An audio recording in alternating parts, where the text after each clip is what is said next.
Yeah, so it's great to have Benjamin. Unfortunately, he didn't get a visa, and so he couldn't be here. So he'll be giving lectures on generalized hydrodynamics. So yeah, Benjamin, you can start pretty much. Yeah, excellent. So thank you. So it's a great pleasure to be able to give these lectures. It's a shame that I was not able to come in person for technical reasons in the end. But so it's great that I can give these lectures online. Now, of course, it's online. It's a bit more difficult to interact like that. But I would really like, if you have any question, you stop me at any time. I guess Abhishek maybe will tell me or something like that. And I'm happy to answer any questions and to stop the flow of my lecture at any time, to keep the interaction. So this is going to be about generalized hydrodynamics. I'm supposed to share my screen, yes. I'll start with this one. I'm going to be... yeah. See. Yeah. You see? Yeah. So my lectures are going to be not on slides, but on iPad writing by hand, because it's a bit more, I think the pace is better for lectures. But I start with 2 slides, just as a kind of motivation for the whole thing. So my lectures are about generalized hydrodynamics, which is the hydrodynamic theory for integrable systems. Now, there are actually many types of integrable systems, but the most common one, the ones that are of most importance, are the ones which are in 1 dimension. There are integrable systems in higher dimension as well, and one can discuss that. Maybe I come back to that towards the end.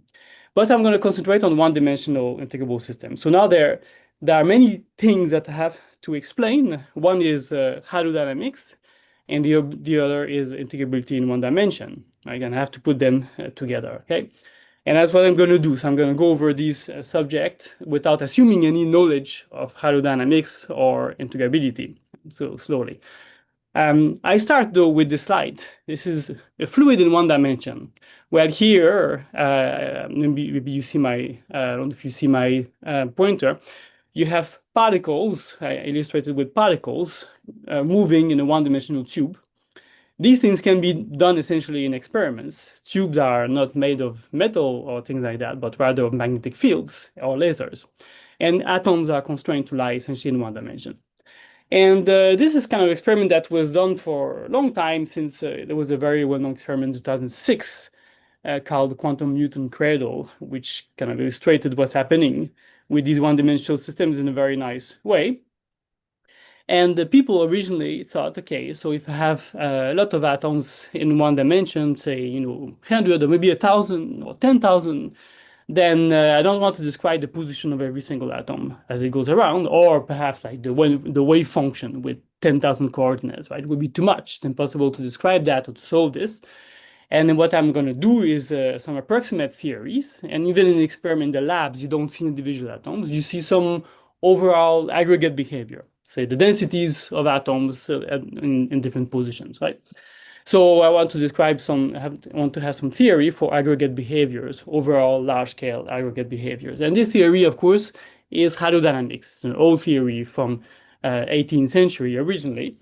Nowadays, since Boltzmann and others made us understand that gases and fluids now that are actually composed of atoms, nowadays we see that as a theory for emergent aggregate behaviors of many atoms interacting with each other.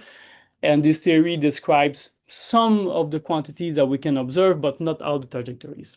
So here are the standard equations of hydrodynamics that you can basically find in textbook. First equation is the conservation of the density. Rho is the density. So if I look around the little region, so here there's more density and there's less. Can I ask, do you see my pointer, actually? Yeah. Yeah, okay, great. So here there's less, here there's more. And but the number of particles in total is conserved, and then the idea is that if the density here decreases, well, then it's got to increase somewhere else, right? So there's a continuity equation. So this is this continuity equation. The time derivative of local density is the space derivative of something else. And something else is usually written as some velocity field times the density field. This is in space-time, right? And the other bit of the equation is what is usually called Euler equation, or perhaps Euler equation plus Navier-Stokes correction, and is that one. And that one tells you that the velocity basically is transported in a certain way. So dtv plus v dxv is like the transport of the velocity. So velocity field is transported with velocity v, but it feels some kind of force. And the force is due to the pressure. There's a pressure term. There's a 1 over rho normalization. There's a pressure term minus dxp. The pressure depends on what the density is. Maybe if the density is higher, there's higher pressure because molecules move around, and if lower, there's lower pressure because there's lesser motion. Imagine you put a wall there and see the force on the wall. That's kind of the pressure. And so, in fact, the velocity is controlled by the difference of pressure in between two nearby points. There's more pressure here, less there, then the velocity trend tends to go in a certain way. There's also another term, which the zeta is some other coefficient, which involves the second derivative of velocity. And this is called the Navier-Stokes term. So this second derivative has to do with some kind of friction. So somehow if the velocity variation is very large, then there's another force, some kind of friction force that affects the velocity. In fact, this velocity equation is also kind of a conservation equation, but it's conservation of momentum. So if you look locally at the momentum and see, if there's less momentum here, there must be momentum there. So there's a continuity equation, and that can be recast as a continuity equation for momentum. Okay, so these are the hydrodynamic equation for standard one-dimensional fluid. And people then went on the lab and constructed essentially one-dimensional fluids. Well, you can do that with beer balls if you want, and basically this equation will probably, if your beer balls are a bit soft, it probably work very well. But if you go in the lab and go to very low temperature and constrain atoms to be in one dimension, then there was a problem found. So this equation did not seem to work. And here's like a little experiment. This is something that an experiment where I was involved, and it's kind of the first experiment that checked that the new equations, which I will describe, actually work. So here is the illustration of this experiment. So you have magnetic field created by wires. These are this kind of blue wires there. And some other, these are the red wires there. A magnetic field created by wires that constrain atoms to be in one dimension. These are these wires. Then you have other magnetic fields created by other wires at larger scales. These are the ones there that put some kind of external potential to these atoms so that they are constrained to be in one dimension and then to lie on some kind of some length of this one-dimensional tube. So this is really like a one-dimensional system. And then the atoms are rubidium atom. Here there was about 6,300 atoms initially trapped in this double well potential. We kind of made the double well potential. And so originally you can look at the density of atoms and you can really use essentially well, so you have these atoms in the magnetic field, then you cut the magnetic field and let them fall a little bit and can take pictures of these. When they fall somewhere, you kind of see the dots where they are, and the dots where they are, every dot has about 10 atoms or so you can see distribution of density. And you see something like that originally because there's double well potential. And then we let the whole thing evolve by taking away the potential, to just let things expand in one dimension. And here is the pictures, these pictures which are the most interesting. Actually, maybe I can even make them bigger as I go along here. These pictures are the most interesting. So as a system evolves, there are three curves here. There's the wiggly curve, which is, we see it here too, which is the experimental curve. There is the dotted curve, which is the one that, if I make it even bigger, which is the one that doesn't quite match with the wiggly curve. And then there's a full curve, which is the one that matches very well with the wiggly curve. And these are different times 0, 25 milliseconds, and 40 milliseconds. And so what it says that these equations that I wrote previously, which you find in textbook, which are hydrodynamic equation, Navier-Stokes equation for one-dimensional systems, just take the standard equation constrained to one-dimensional systems that are compressible where there's a non-trivial pressure. Well, these equations don't work for this one-dimensional gas. Now, this is really a gas of a lot of atoms, 6,000 atoms. So, of course, there are many effects, but it's really a large-scale phenomenon. And the hydrodynamic equation for this large-scale phenomenon do not seem to work. So this was kind of there was experiments before that showed something similar to this, that these large-scale equations do not seem to work. And so there was a question of what are the correct equations.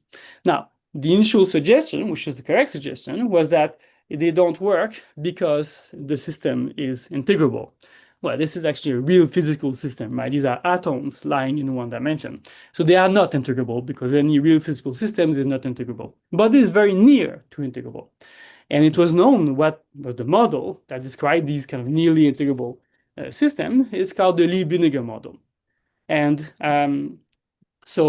but of course, it was known that there were corrections, not quite integrable, since it was not clear, if it was really due to integrability, that there was a problem with the theory explaining the experiment, or if it was due to something else. Okay?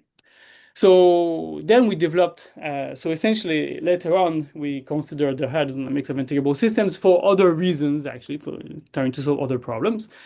And it turned out, as we redid then this experiment and checked against, the question of generalized hydrodynamics against the experiment, it turned out that it worked pretty well. So it looked like indeed the problem was integrability.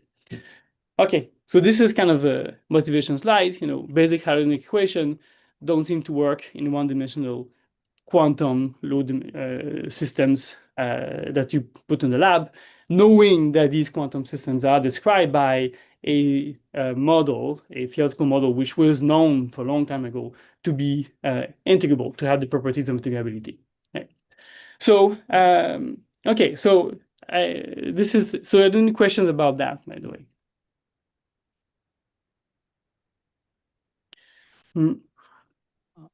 No questions. Yeah, no problem. So this is the kind of just there's a question, Benjamin. There's a question. Yeah, go ahead. Microphone. Yeah, use a microphone. Is there a microphone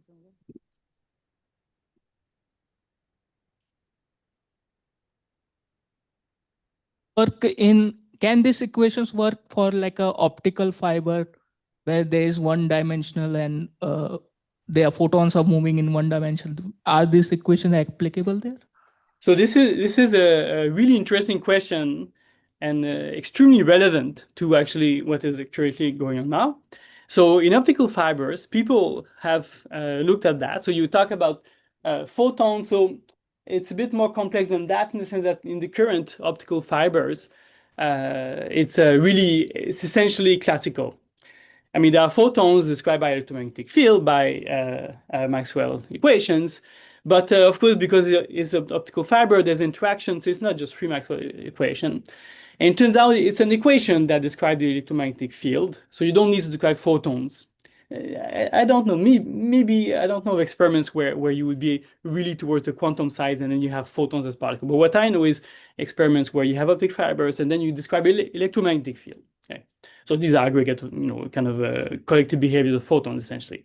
But electromagnetic fields are satisfy not Maxwell equation, but a nonlinear version of that, a nonlinear, one-dimensional version of that. And this is actually, it turns out to be the nonlinear Schrödinger equation. So yeah, it looks like a Schrödinger equation, but it's because of electromagnetic field. It's a nonlinear version of Schrödinger equation, and it's a version where space and time are a bit inverted in the equation, but yeah, that's fine. And it turns out that in these one-dimensional, so in this nonlinear Schrödinger equation in one dimension is also is integrable. And as a consequence, if you look at the field configurations within a one-dimensional optical fiber, what you will see is some very complicated field configuration that look a bit random. If you look at emergent large-scale behavior of these electromagnetic field configurations, then you will get essentially a hydrodynamic theory. And the hydrodynamic theory of integrable systems still applies there. In this context, it's called a soliton gas. So these Schrödinger equations, the nonlinear Schrödinger equations are integrable and they have soliton structure. And what you have essentially is a gas of solitons and a compressible gas of solitons. This gas of solitons are integrable.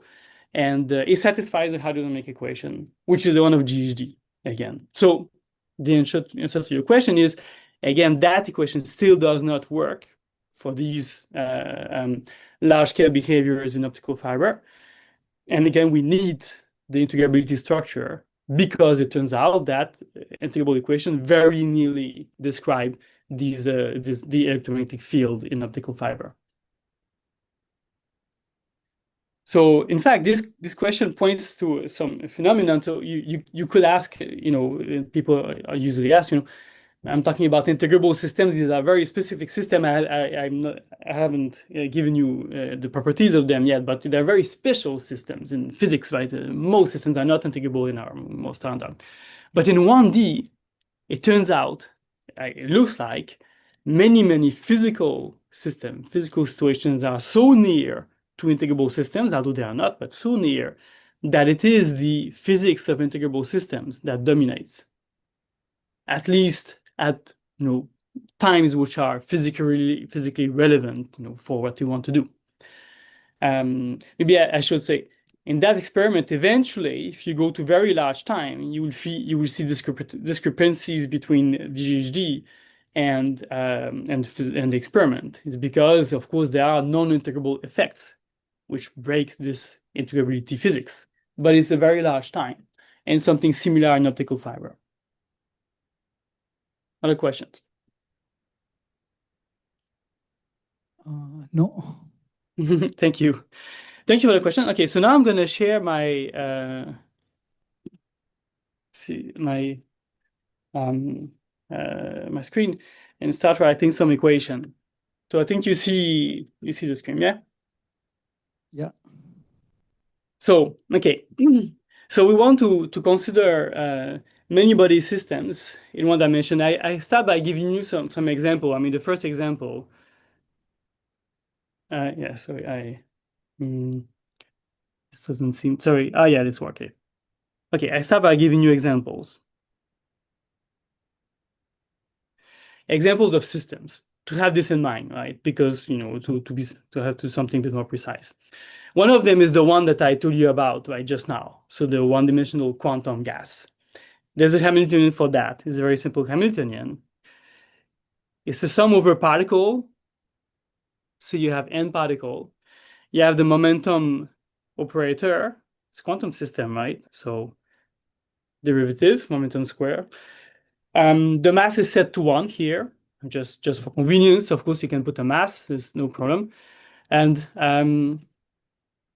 then you have an interaction, because there's not free particles there. 1D, they're rubidium atom, they interact with each other. Okay? And the interaction is actually very simple. To first, good approximation, not exact, good approximation, very simple interaction. It's sum over all the particle, let's say I smaller than j, you order them. And then you have some coupling constant, usually called C, and a delta function interaction, xi minus xj. So it's like a point contact interaction. In fact, it's not exactly delta function. There's a bit of a shape of that. It's not infinite and all that, but it's a good approximation is delta function interaction. Okay. Now this turns out is to be integrable. It's called the Lieb-Liniger model. Lieb-Liniger model. I'll try to write well and understandably. Lieb-Liniger model. And it was invented 1969 probably, or at least or solved in 1969. I don't remember exactly, but this is in the 60s, and this long time ago is known to be integrable. There's a Bethe-Ansatz solution, coordinate Bethe-Ansatz solution, and I might come back to it and explain it a little bit.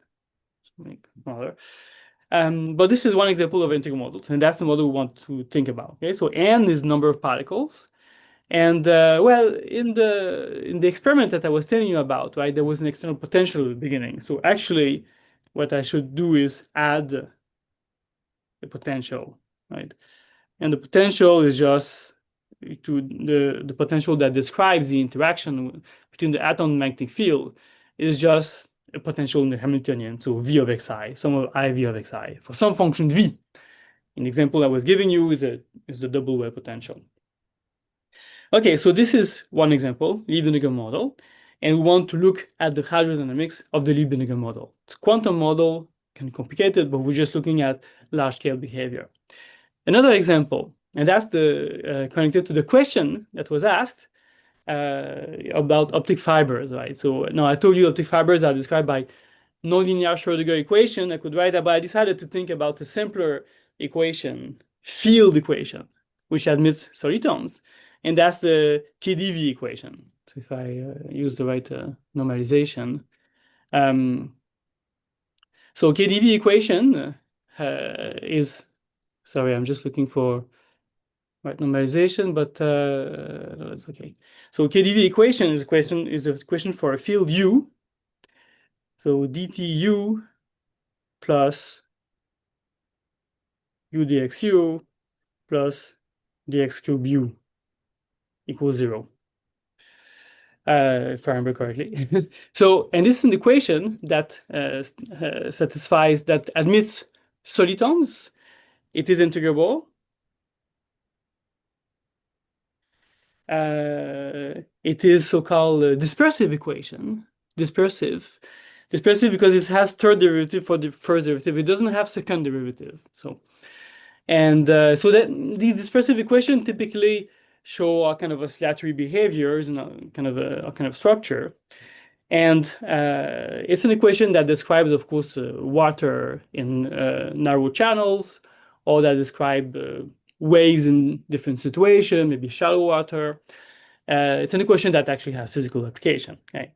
And one can wonder also about the large-scale physics of this equation, much like in the physical example that I was talking about from that question, like the electromagnetic field in optic fiber. Electromagnetic field is just a field, function of xt, okay? But it can look random, it can look complicated, and we want to know about, if it looks random and complicated, what kind of behavior, aggregate large-scale behavior we have. And that's one of them that we can inquiry about. Okay? And another example is the hard rod model. Now, this is extremely simple, and this is not physically relevant, but so simple and so useful for explaining what's going on that it's worth talking about it. It's physically relevant if you want to consider billiard balls that are constrained in a cylinder and look at them, but you know, like for actual physical interesting systems. I mean, it has some application, but hard rod model, what is that? Well, it's like the hard spheres, but in one dimension. So this is like the picture I had, right? So I have points, which are my spheres in one dimension, and they can go in different velocities, left and right, but they only lie in one dimension, and they go freely. So they just, you know, well, actually, not points, right? So these are spheres, which are a certain extent. So in one dimension, they become rods. So they have a certain extent. So they go freely, except at collisions where they exchange momentum. So it's very simple, right? It's like free particle, if you wish, right? They just go free, but then exchange momentum at collision. So, and so here I have positions xi and maybe momenta pi, and I take the mass, say r equal to 1, so the momentum is the velocity. And at collision, all they do, so you have a rod there and another rod there. And if this is time, they enter in collision, and then they exchange momentum. So this rod on the left now goes towards the left, and this one goes toward the right. That's it, right? That's the only thing that they do. So the interaction is relatively simple in the hard rods. It's more complicated for the Lieb-Diniger model, and it's kind of a bit complicated for KdV, quite a bit complicated for KdV. But it turns out that these three quite different systems, right? Two systems are a system of particle, one is quantum, the other is classical. Another system is a system of a field, like an electromagnetic field or a wave field in one dimension. These three systems can be described by the same, within the same framework for emergent hydrodynamic theory, and that's a framework of generalized hydrodynamics. Okay. So these are three systems that I'm going to discuss. Okay. Now, what do we have to discuss to do hydrodynamics? So, so my lecture is kind of divided into different bits. Okay, the first bit, the first thing that I'm going to discuss is not anything particular about these systems. I will come back to these systems more precisely. But I want to discuss the general idea of hydrodynamics. So we have these systems in mind, particles interacting and all that. But I want to discuss first what are the general ideas behind hydrodynamics. How do we get an hydrodynamic equation? Because if we don't know that, then we will not understand in a deep enough fashion what's happening in integrable systems. So, okay, so yeah, I can do that. Okay. So, how do we do hydrodynamics with these systems in mind? Right? Well, so we have, or with the experiment that I talked to you about, right, in mind. So we have these many body systems that interacts and all that, right? So let us think about, say, space and time, okay? And then we look at what's happening in space and time, right? Now, particles interact is very complicated, okay? Wave function is complicated and all that. But if I just look on some big enough region in space and time, then I will not see all the particles and I can make some kind of average, like average density or average velocity or something like that, right? And I can inquire about what I'm going to see in this big region space-time. And I can look at some other region space-time there, some other there, some other there, various regions space-time and inquire about what I'm going to see. Now, okay, it's complicated, but if the region space-time, let me call it, of length L, is of a scale that is small enough so that whatever variation that would be, like the waves, no, that whatever variation, I don't see the variation, but it's big enough so that I still don't see the molecules. Right? So I take the limit where the variations. Oh, sorry. So this is my capital L. So some kind of variation scale where things vary. I call it L, is much greater than the kind of observation scale.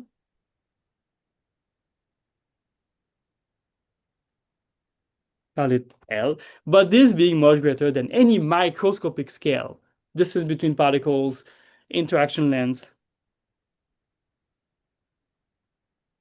and I call this a L micro. Okay.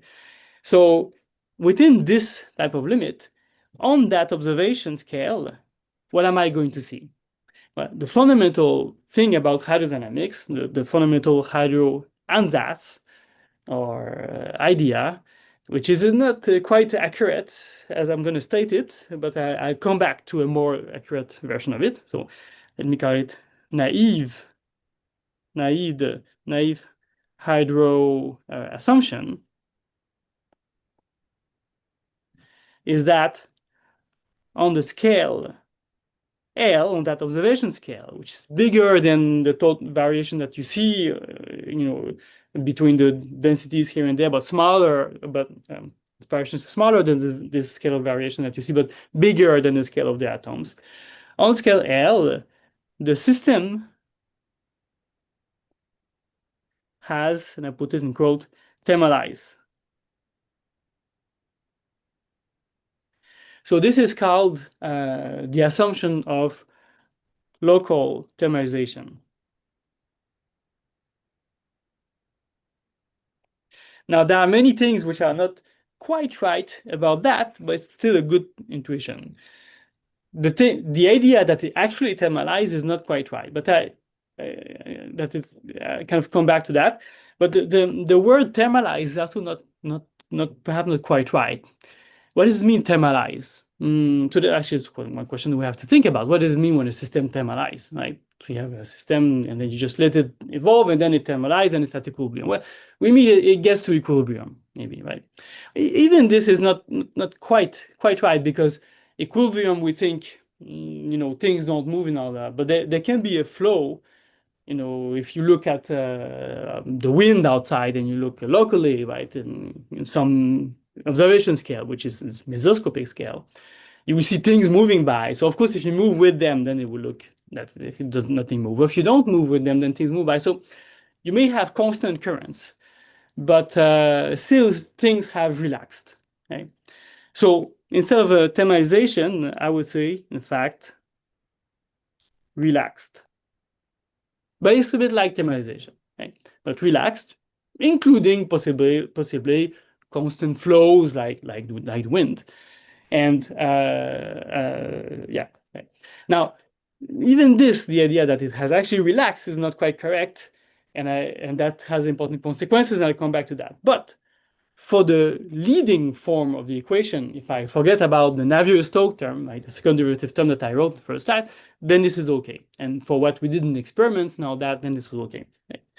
Now, what does it mean the system has relaxed?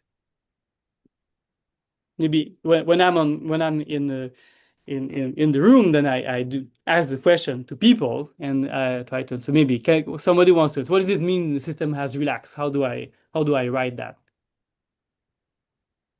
If somebody wants to answer.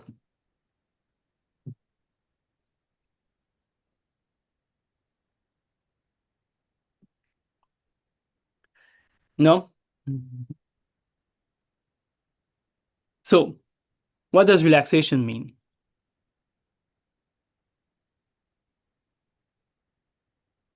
Well, okay, equilibration is kind of that, but the basic things is it goes towards some kind of give state. I mean, that's what we learn in textbook, right? Give state. So if I'm, so with the Boltzmann weight, which is of the form exponential minus beta h, right?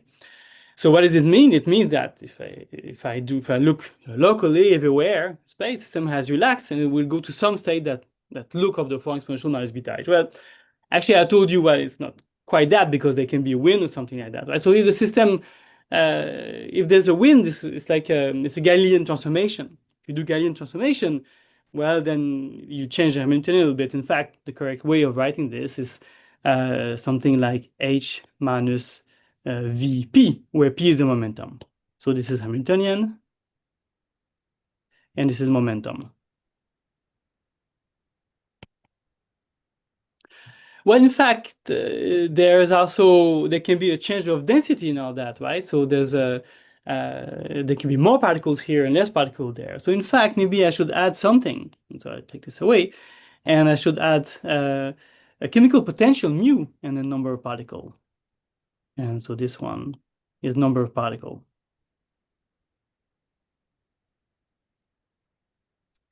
So this is what give state looks like in general for typical systems, which are not necessarily integrable. Okay, typical systems, it's essentially has exponential form with Hamiltonian momentum and number of particles. If you don't have momentum conservation, it's not there. If you don't have particle conservation, it's not there. So if you have these conservations, then it's there. In the systems that I showed you with these particles interacting, of course, it's there. Okay? So this is the idea of relaxation. You go to a give state. Okay? And in hydrodynamics, what you say is that everywhere locally in space-time, you will see the system having relaxed. So you will go to a give state here, a give state there, a give state there, a give state there. So if I do my little picture, I will have here some beta around this region around x and t. I have some beta x and t. I'm going to have also some mu x and t and some v x and t there. And if I look here, well, I have the same thing, but beta x prime t prime for different times. Mu x prime t prime, different position, different time. And v of x prime t prime. And everywhere I looked, I will see system having thermalized or possibly having thermalized to different give state. So this is the basic assumption of hydrodynamics, local variations to give states that depends where you look. Okay?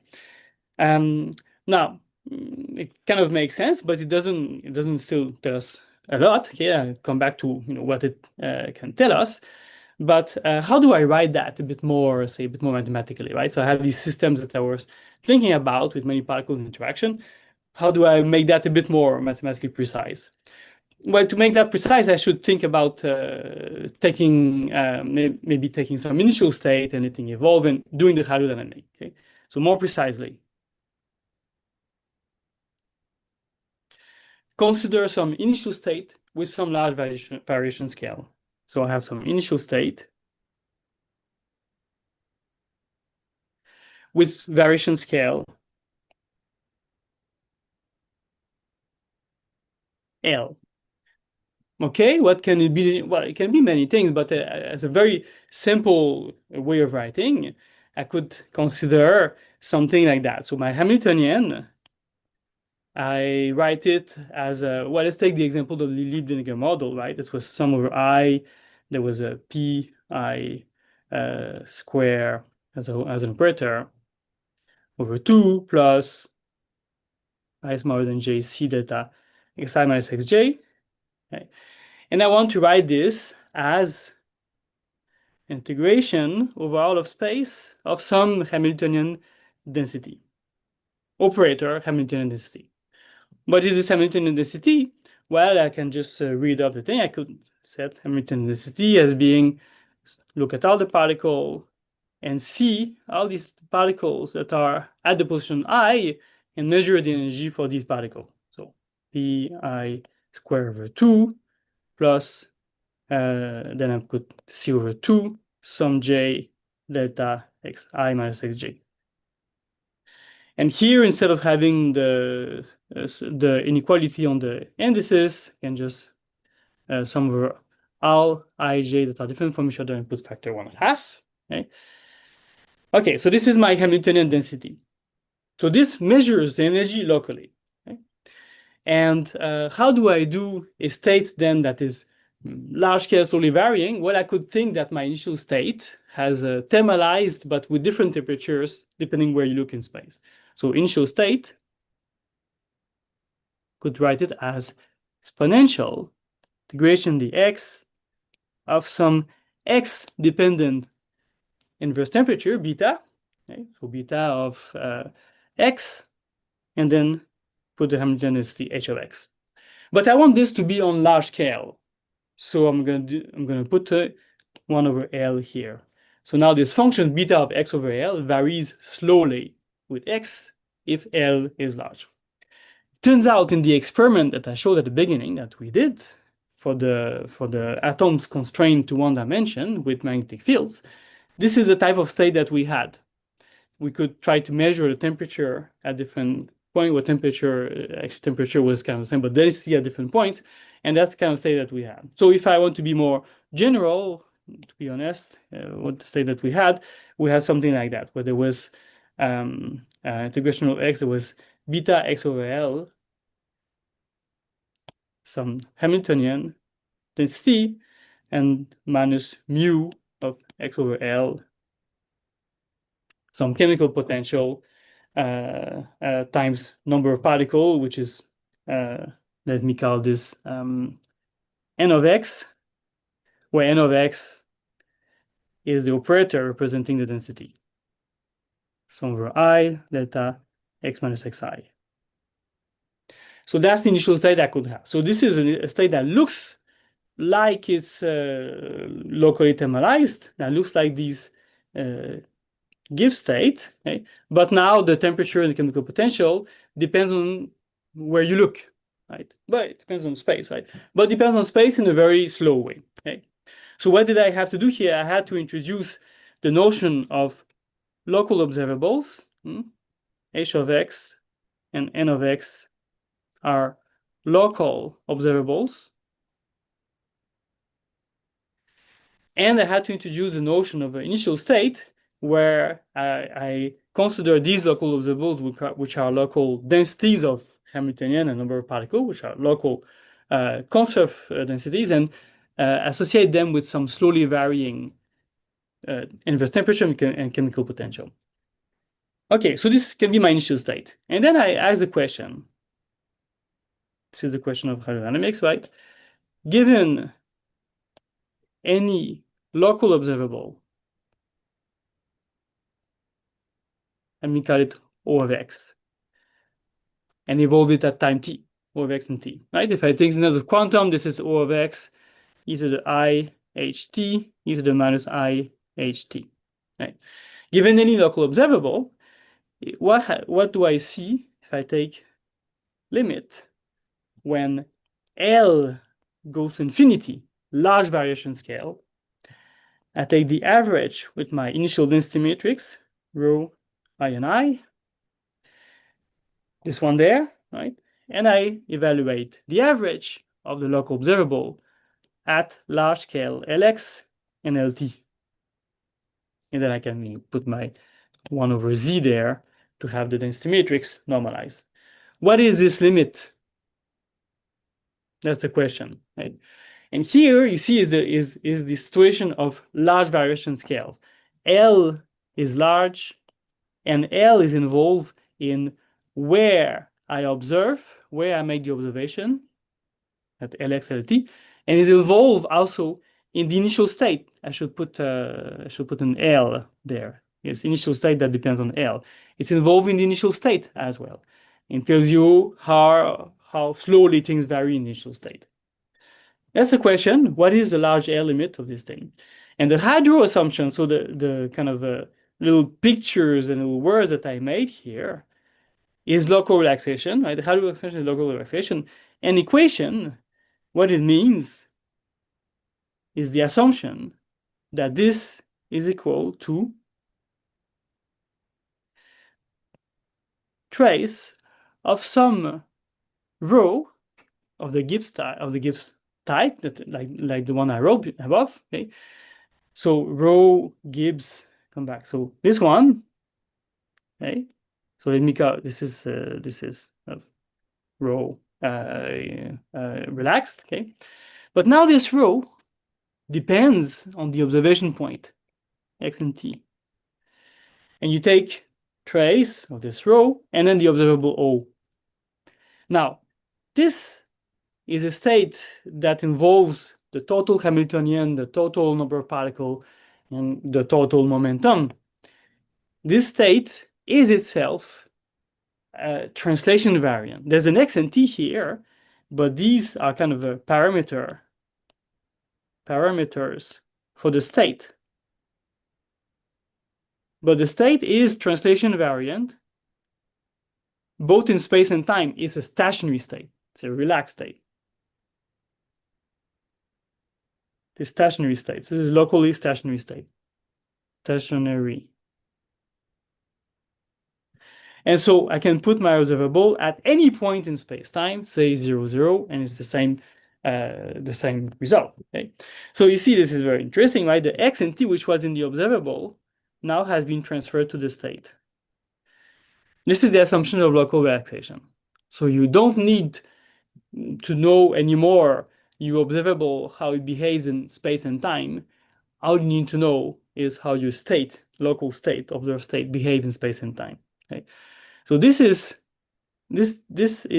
at the basis of hydrodynamics. In fact, more precisely at the basis of early hydrodynamics. The assumption of local relaxation. Okay? And it should work for every local observable. So for every O that is local. What is O that is local? Well, it's something like I wrote for, something like sum over I. If you have many particles, then you observe that x minus x I, you see if particle I is at position x when it's been involved in time t, and then you put something there which depends on perhaps pi, xi, or maybe the xj for that are near to xi, some functions of p's and x and all your dynamical variable. It can be anything, any function, as long as it knows, it's near to where xi is. Okay, so this is an example, a large family of local observables that contain the Hamiltonian density and the density of particle. Okay, so this is the idea of hydrodynamics, that you locally reach Gibbs state. Well, this is basic, like the old idea, so hydrodynamics, okay? Or more precisely, that locally the state relax, and it relax to something that is stationary. So relax to stationary state locally. So you have local stationary states which describe average of any observable, any local observable that you want, that you can ask about. Okay. Any questions about this?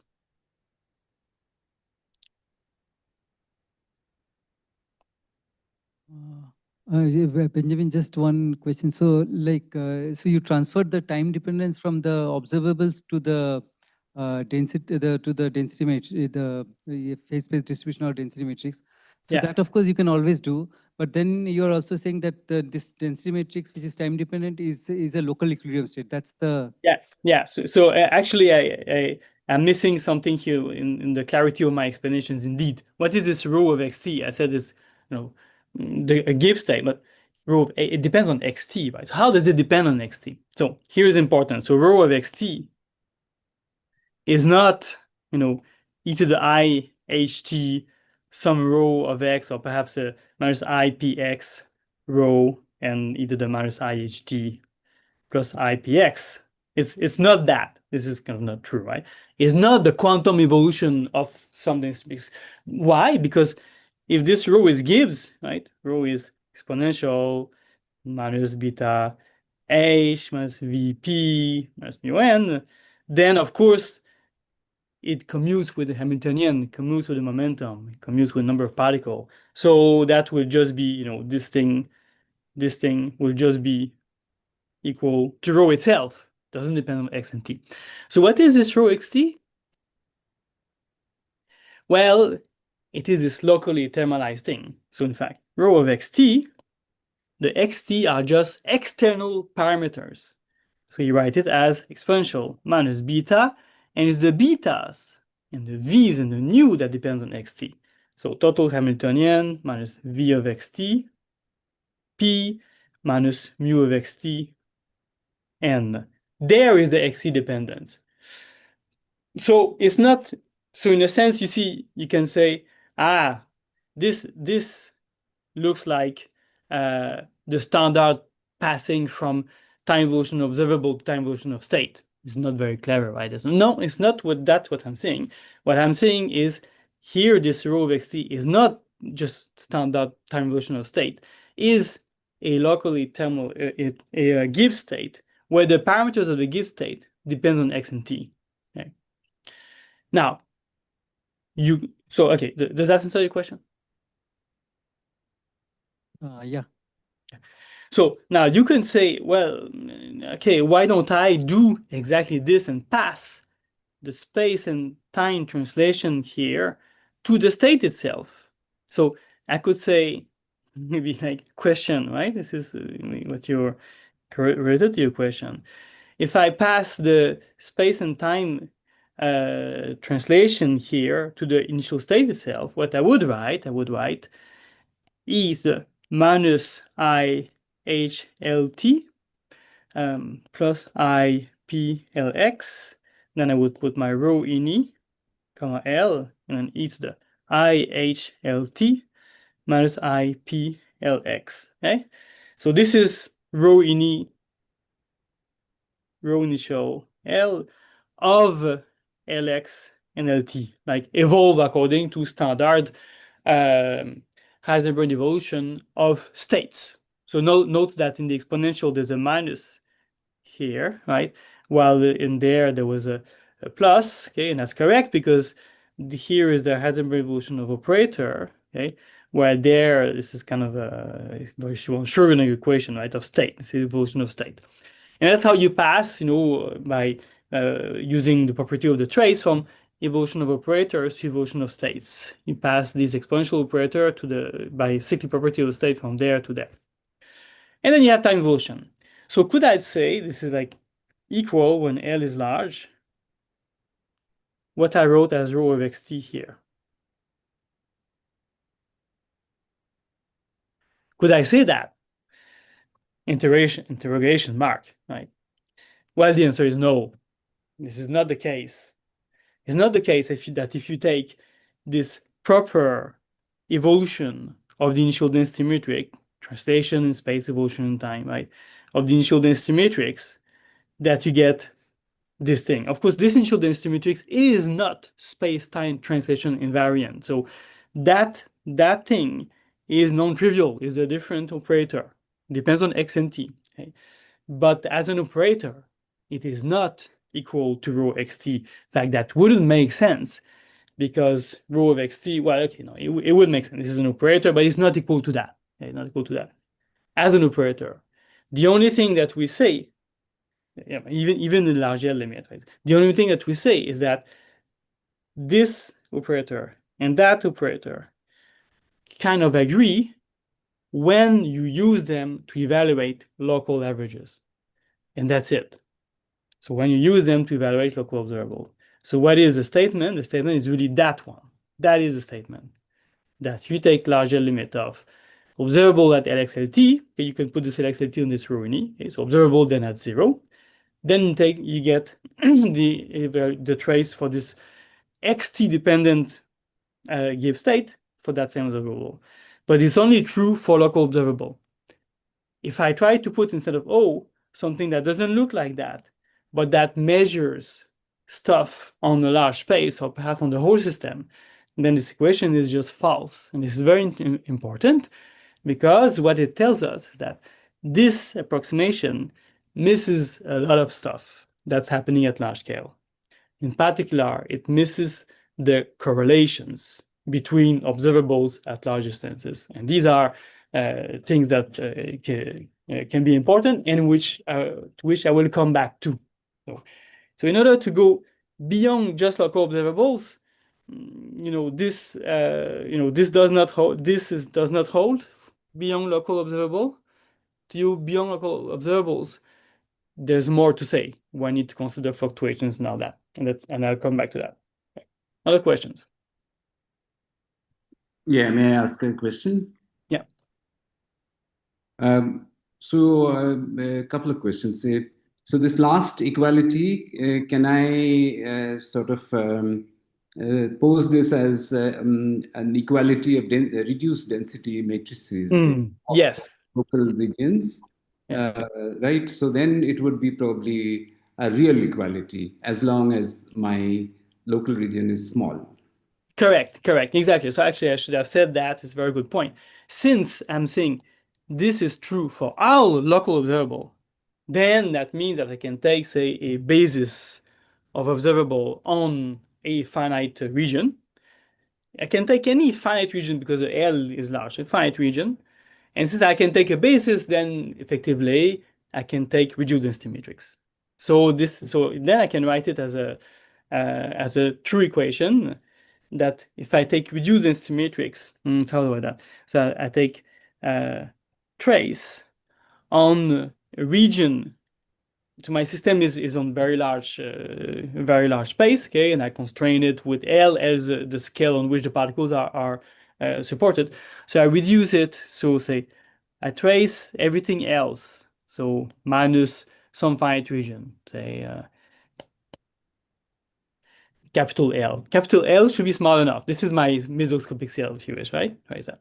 I do this partial trace of the outside of rho in E at Lx and Lt. Then I get trace R minus L of that rho of X and T. Yes, that's the equivalent statement. Thank you. Thank you. I have another question. So if there is some small amount of interaction, then presumably this equation would be true for some intermediate large L. And for very large limits of L, it will be actually a Gibbs state. Is that right? In which, Yeah, I understand what you mean. Yeah, indeed. So this is going more to the physics than the math, I would say. So correct, right? So if you start with a system on some scale which is large and all that, if you look at time scale, my time scale here are of the same order as the variation scale, this is what happened. But if you look at a system which is on a box, right, of scale curly L, right? So I put it on a box of scale curly L, right? Wait a minute. So this is my box. And then I look at time, which are much larger than L. I think this is what you have in mind, right? And then with a bit of interaction, then there is diffusive effect that come into play. There's all kind of effect, which are not described here. Right. So if I look at time, which are much larger than L, it need to be at least perhaps L square or maybe more, something like that. Then indeed, the rho in E, then I would have rho in E L, then I can put it at time, which is much larger than L. Okay, that will go towards, and that it's still a bit kind of delicate to properly describe that, but it will go towards some rho, which does not depend on xt. It will have kind of relaxed, right? And that's because of physical effects, and these are the diffusive effects, right? But in the way that I've written it, like that, like this, then this is it. This is exact. But the point is that that does not describe all of physics. It's just a very small bit of physics, which avoids exactly what you're talking about. Yeah. Okay, thanks a lot. Thanks. So, and this is a very, of course, interesting question if you go to bigger time. So, like different scaling, right? So you ask the question here, trace rho ini some local observable, say at Lx, and say L squared t. Different scaling. Different things can happen. Sometimes you want to put some different power there, alpha. Different things can happen. Question is, what happens in these different scaling? And different scaling will lead to different effective large-scale theories. And the question is, what are these different large-scale theories? So there's no unique large-scale theory for the many-body system. The large-scale theory depends on the scaling that you use. And then depends on if you look at the corrections to the scaling and all that. Okay. So here, because I'm talking about integrable systems eventually, right? The proper scaling. So the scaling Lx L squared t, that is called the diffusive scaling. Right. And somehow you will see, you think about like what happens is that there's some kind of a square root region, right? That square root is still increasing. Always increasing. So that extent like square root of t. If you look at very large time, so the space extend like square root of t. And this is where stuff happens, right? Where you have non-trivial change of local observables if your system is diffusive. So you use the diffusive scaling if your system is diffusive. I'll come back to what it means. System is diffusive, okay? But there's particular meaning for that, right? But you have in mind some basic, propagation of density in some medium where there's no wind or something like that. It expands diffusively. It's like that, right? And if you do Lx, Lt, this is called the ballistic scaling.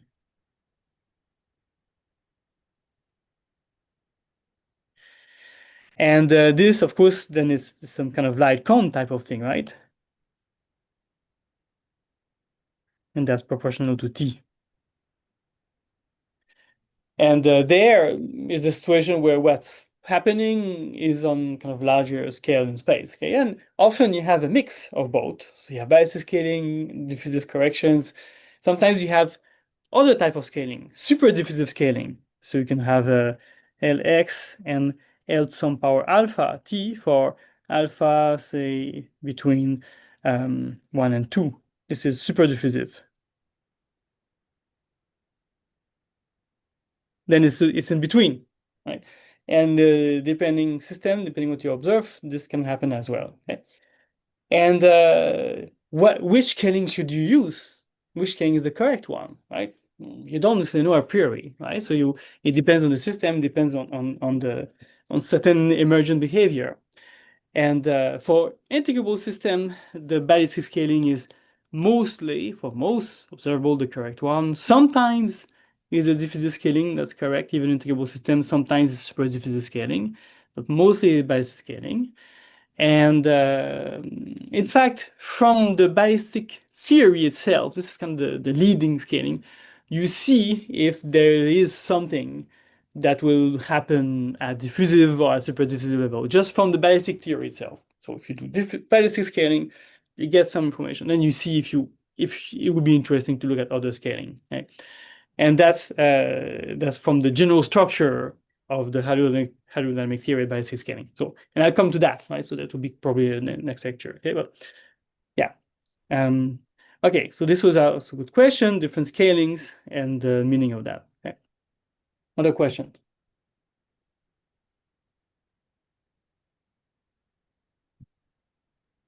Okay, so this is the basic of assumption of hydrodynamic theory. Okay. Now, let me say two things. Okay, first of all is, okay, what do I do with that, with this assumption of hydrodynamic theory? First thing. And second, okay, is it correct? No, it's not quite correct the way I explained it for many reasons. And as I go over the lectures, I will kind of slowly destroy what I've explained or expand it, correct it, and then say, okay, actually, this is what's happening. Okay. So these are the two things. And now I will first tell you, okay, what do we do with that? And second, how is it not quite correct for integrable systems? Okay, because that is the main thing. And okay, what to do with that? Well, we want to get dynamics, right? So I just told you, I told you something which was not extraordinarily useful, actually. I told you that I look on large, so this is correct, I look on large space-time scales, and I see locally that system has thermalized. Okay, fine, but what is this? What are these beta of xt, v of xt, mu of xt, right? It depends on x and t. So I haven't solved any dynamics there. I haven't solved the problem. What have I done, though? I have done something very, very good. Because what I have done, I have reduced the number of degrees of freedom. So I have reduced the number of degrees of freedom. How have I reduced the number of degrees of freedom? Well, if I look at trace rho ini L O of xt, if I want to know, if I don't do anything else, I don't make any approximation, I want to know what's happening at space-time point xt, I have to consider all local observables around xt. So say around the region can be large, right? Maybe like 100 sites, something like that, right? And then all observables there, so I have to measure all these observables, then I will know what's happening there. So it's many observables. So instead of having this for all observables, now I have trace of rho xt.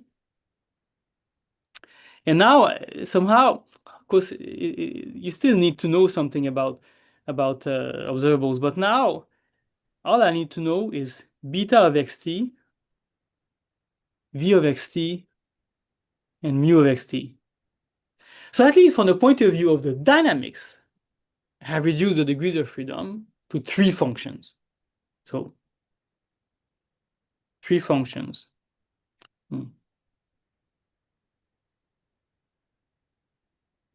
So instead of having to evaluate a lot of operators at space-time xt and see what the average is and all that, all I have to determine is 3 functions.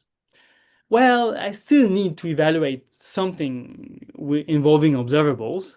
I need to know the average of all observables in these relaxed states. So that I need to know. So, but it's a reduced kind of amount of data. I just need to know what's happening with observables in a smaller set of states, a 3-parameter set of states. And for the dynamics, I just need to know how these 3 parameters evolve. So this is a reduction of degrees of freedom, dynamical degrees of freedom, from a large scale space to 3 functions. This is the basis of hydrodynamics, reduction of degrees of freedom. So relaxation tells you that you don't need to remember all the trajectories and everything that's happening. You just need to remember 3 functions or to determine 3 functions. Okay? How do I get the dynamics for these reduced degrees of freedom? The main point is that the dynamics is obtained from the conservation law that connect with what I said at the beginning. There were conservation laws for density of particle, for momentum, conservation laws. So this goes like that. I write h equals integration dx h of x. This measures locally what the energy is. I write p also equals integration dx p of x. measures locally the momentum, and number of particle to question the x, n of x. So h, remember I wrote it, p of x is simple, again, is sum over all the particle delta x minus xi, and then I put the momentum pi. And if I want the time evolve, I just evolve xi and pi, the coordinates, right? This is good for quantum and for classical. For quantum, you may wonder about order of operators. If in the quantum case, here I have x on the left, p on the right, and if I exchange them, p on the left, x on the right, it's a different operator. But the difference is actually something that involves a total derivative, and that does not change the total momentum.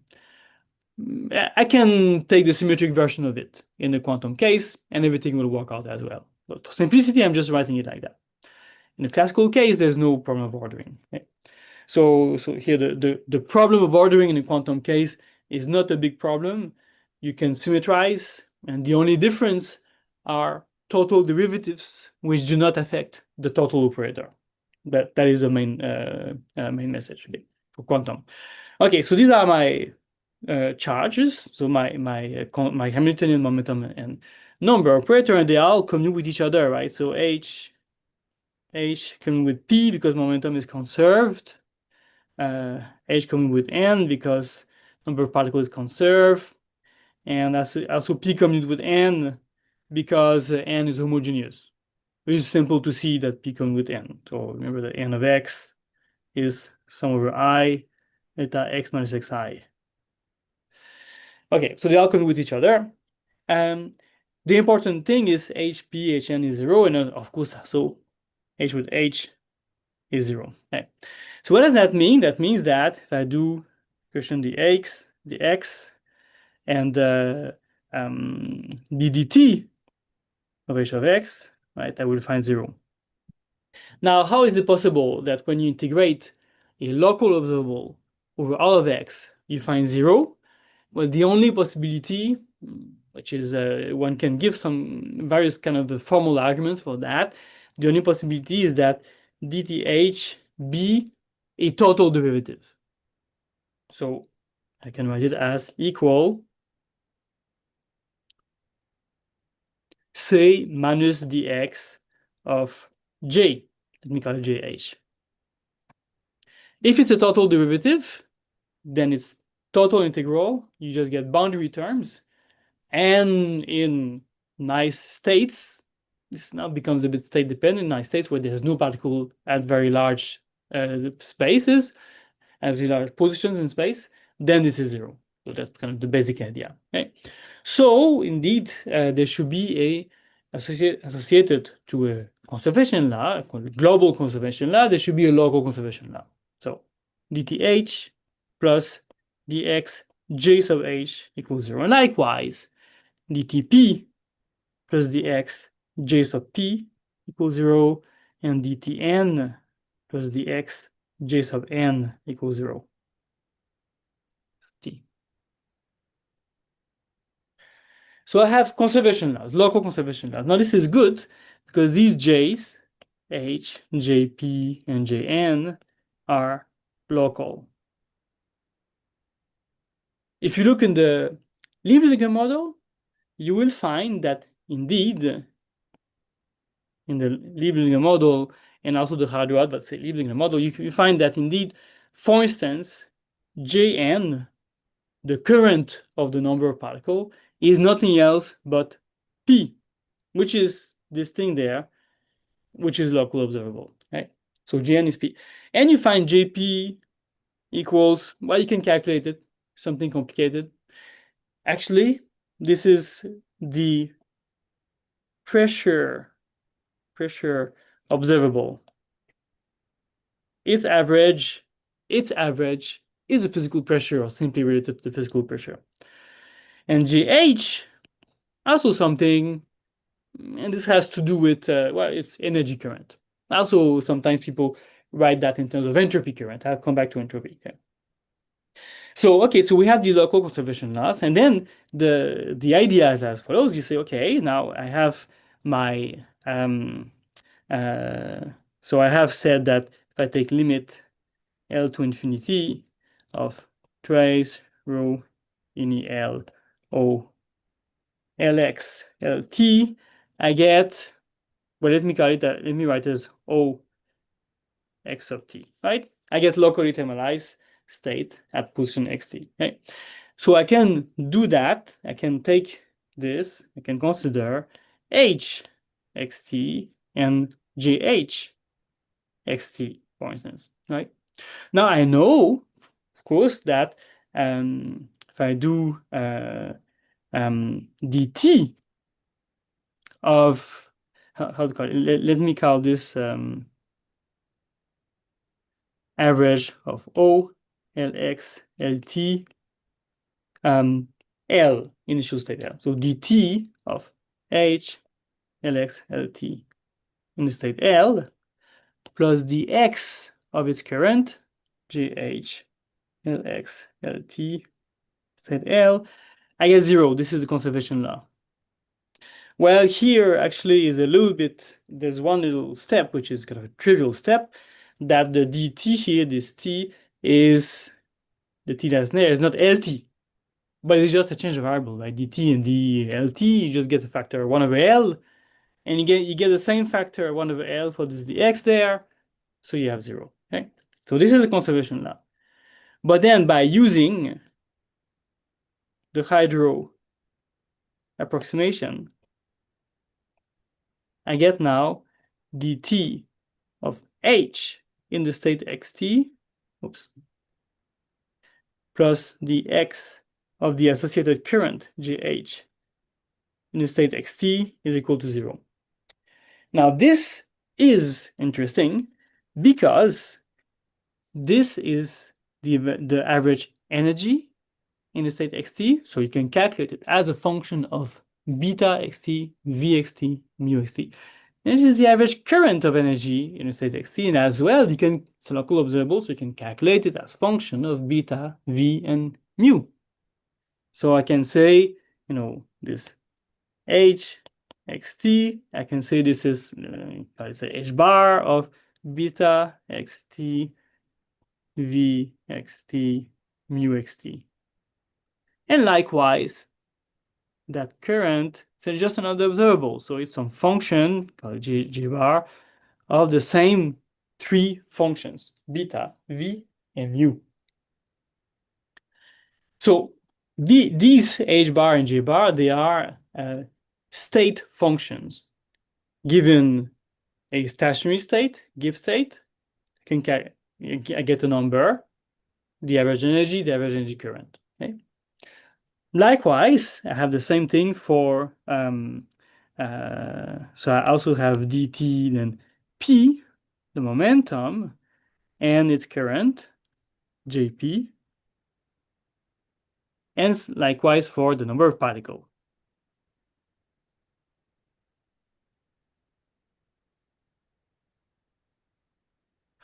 So I have now 3 equations. In all these equations, the quantities involved are state functions, function of the local state. Local state is determined by 3 functions. So 3 equations, 3 functions. It looks like I have complete system. In other words, by using the conservation laws, the reduction of number of degrees of freedom allows me to write down a closed set of equations. So it's a good reduction of degrees of freedom because the dynamics emergent at large scale for local observables is closed in this reduced degrees of freedom. It's a closed dynamics. You can write equation for just these degrees of freedom. Not only is it a closed dynamics, but looks like it's a good Cauchy initial value problem because you have 3 functions and you have 3 equations of the type dt something plus dx something equals 0. Right? So this is the idea. So knowing if we know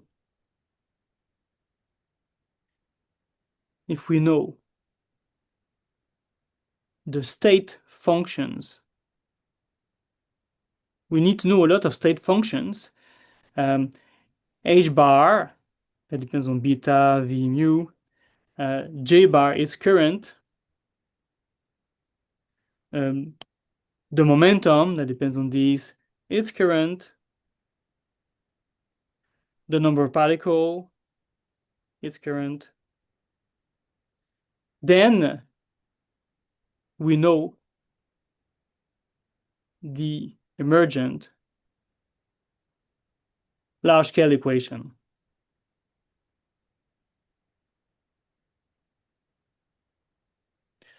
And then we have a closed dynamics.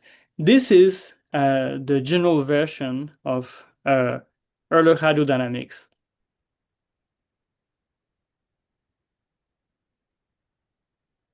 The Euler equation is, in fact, the Euler equation is this one. That's Euler equation. That's usually what is called Euler equation. That is, if you write this in a generic Galilean system and use Galilean invariance to constrain currents, you get Euler equation from that. And you get Euler equation by writing. So you get Euler equations, or those that I kind of get at the beginning, by writing n bar as rho, what I had named rho in my first slide. Okay, this is density of particle. Right, so you get conservation law, and then you write p bar as v times rho. So that's the definition for v.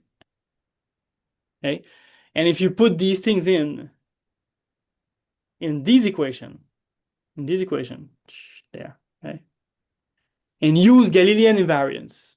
There's a bit of math, there's a bit of kind of using Galilean invariance. You get, for these two, you get the equation that I had at the beginning. Now there's this other equation there, which often is not written. Very often, you don't need it because the temperature is basically constant in space-time. Okay, so there are different kind of reductions, simplification of these equations you can have, and those that I wrote in my first slide was slight simplification. But basically, it was these two equations kind of omitting the first equation there. But it's these equations, just using Galilean invariance and defining V in that way. So this is Euler hydrodynamics for generic system that, assuming relaxation in a normal way. Okay? Relaxation to give state that involve Hamiltonian momentum, because things can move like in the wind, and number of particles, because particles can come in and go out of your local fluid cell, your local region. And that's the basis of Euler hydrodynamics. Okay. So any question about the dynamics?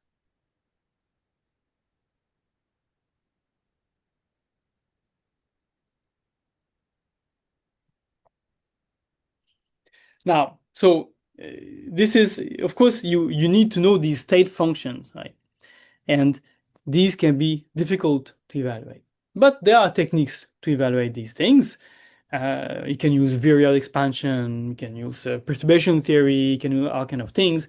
The advantage is that you just need to know the equilibrium state, the relaxed state, nothing else, right? And then you have an emergent dynamics. So you've reduced the problem hugely. In particular, I was talking about quantum problem here, but I've reduced everything to classical equations, to these equations that are there. And these equations are just, forget about quantum mechanics here, right? Quantum mechanics is still involved in evaluating the state function, the average energy in a given state, its current and all that. But once you've calculated that will involve H bar, the rest is purely classical. So you reduce a lot the problem. This is just for local averages. It doesn't tell you about correlations and all that. But so we will not tell you about entanglement yet. If you want entanglement, you have to do a bit more work. But it does give already quite a lot of information. You don't have to solve the whole Schrodinger equation. Okay? Now, yeah. So questions about this before I pass to the next thing.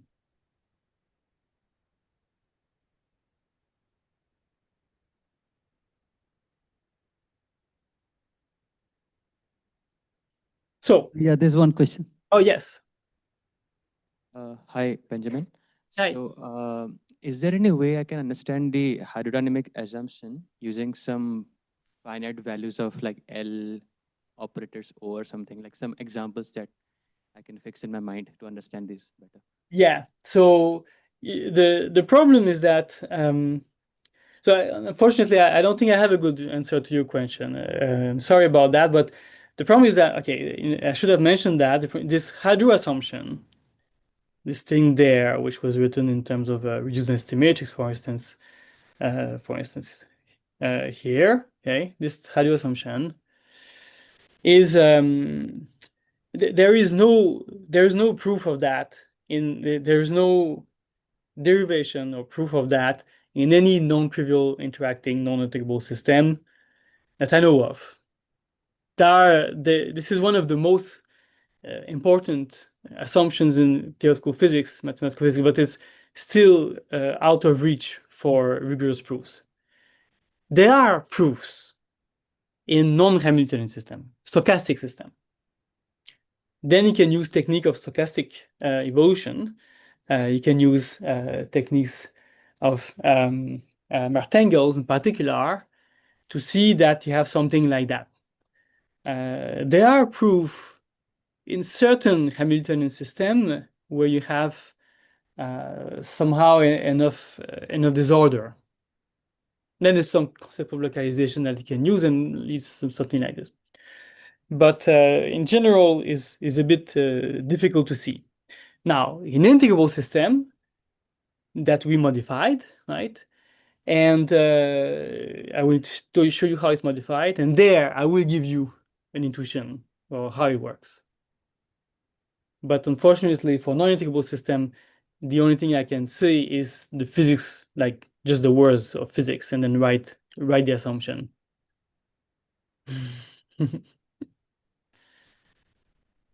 Yeah.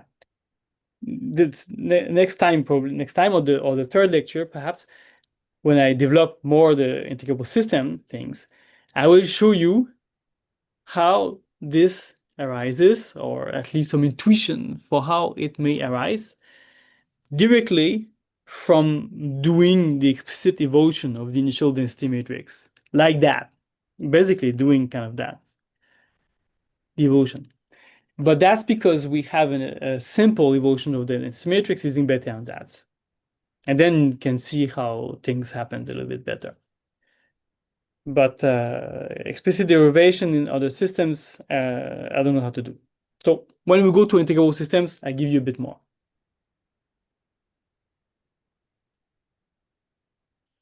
Other questions?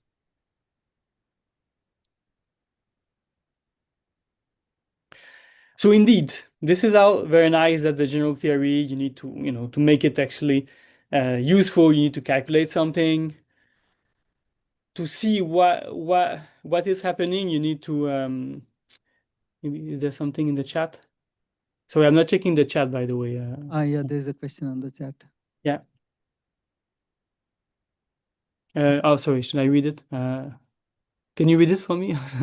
I don't see it right now. I can read it out. So you mentioned that there's a correct scaling XL and L to the power of alpha T. What exactly do you mean by correct? Does it mean that the equations that you mentioned closes, or is there something else? Yeah, it's something like that. So indeed, so right now the closed equation I wrote is really explicitly for the ballistic scaling, and that's because you see when I write dt there and dx there, I want the same power of L, right, to have really the conservation law. Okay. Right. And so if I try different scaling, what I'm going to write there is not going to be quite correct. Okay. I can discuss that one can do something with that. One can look at corrections and all this, and then write still conservation laws and get something. Okay. But your question, what is the correct scaling, is actually the answer is that there is no correct scaling. So you can always do that scaling for any system, right? And ask about that. You always get these equations. This is supposed to be extremely universal.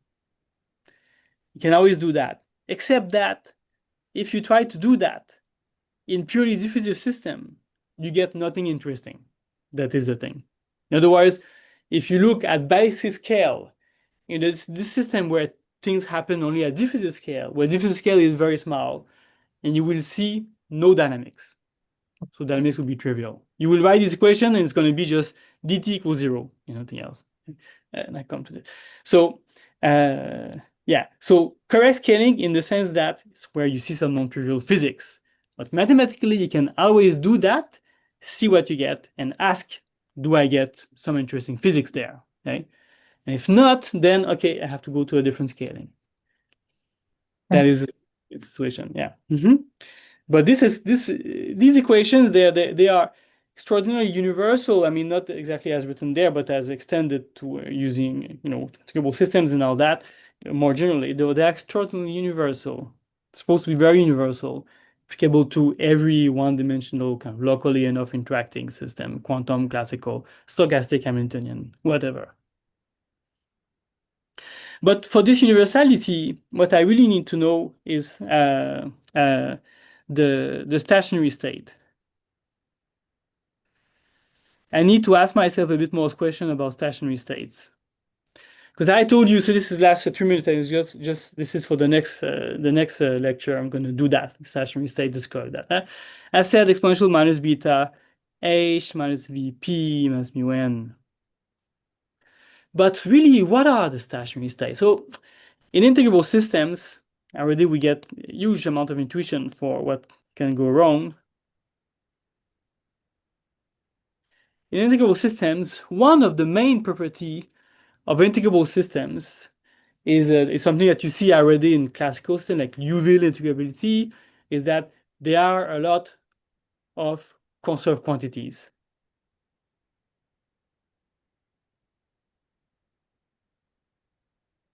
So the Hamiltonian is conserved. There's Q, let's say Q0 equals N. There's Q1 is P. There's Q2, which is H. And there's Q3, Q4, etc. There's so many conserved quantities.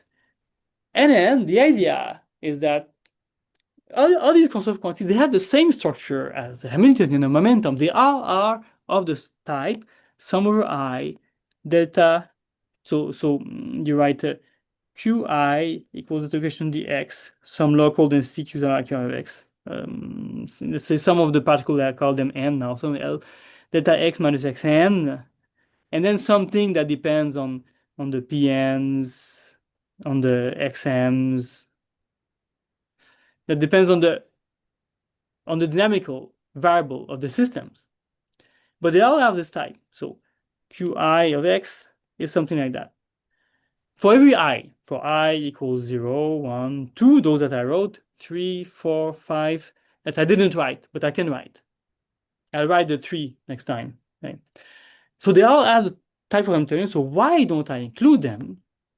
So why not exponential minus sum over I, some function, and now I'm going to use this covariant contravariant indices because it's useful, so beta I, and conserved charge Qi. For beta 0 is just mu minus mu beta. Beta 1 in my previous notation is minus v beta, and beta 2 is beta, right? For my previous notation, this one compared to that one. But then there are other things, beta 3, beta 4, beta 5. Why not put them out? So indeed, these are called the generalized Gibbs ensembles. And there's been a lot of numerical studies, in particular even experiments, showing that in integrable system, if you just let the system relax really for a large time, like the question that was asked to me, right? If you go really for a large time, it just relax and then it's one of these Gibbs states. What you see is one of these generalized Gibbs ensembles. In integrable systems, when it relaxes, it goes to generalized Gibbs ensemble. So you go to very, very large time, no matter where you start with, extremely large time, larger than systems, it goes to get generalized Gibbs ensemble. So why not then build a theory based on local generalized relaxation? This is what I'm going to discuss later on. in integrable systems, there's also more like general structure about that. Okay? And then we get something very universal. We get the Euler scale equation that is very universal. That's it for today. Thank you for attention. I think I'm 1 minute over or something like that. Tomorrow, I continue with the states and the GGEs. Yeah, Any thanks. questions? Thanks, Benjamin. Yeah, any questions? Yeah, there are, I think, couple, maybe a few questions. Yeah?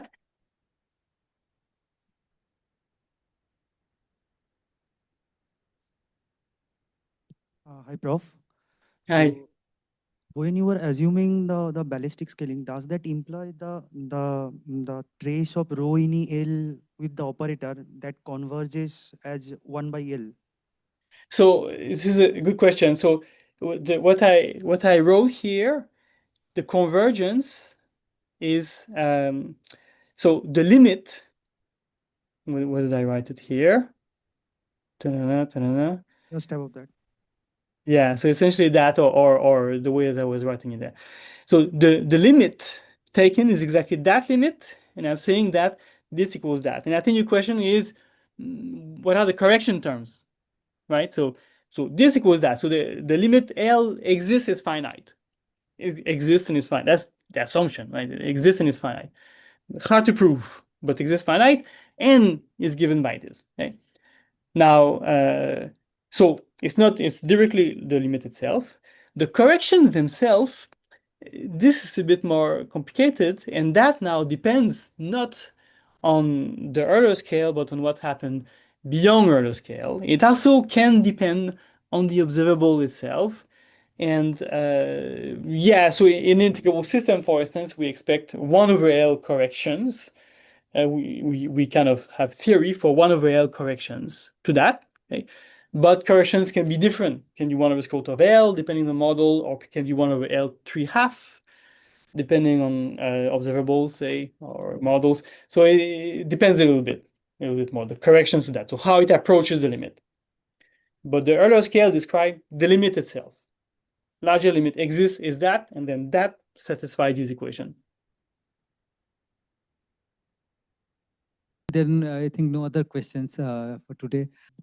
Okay, so there's announcements.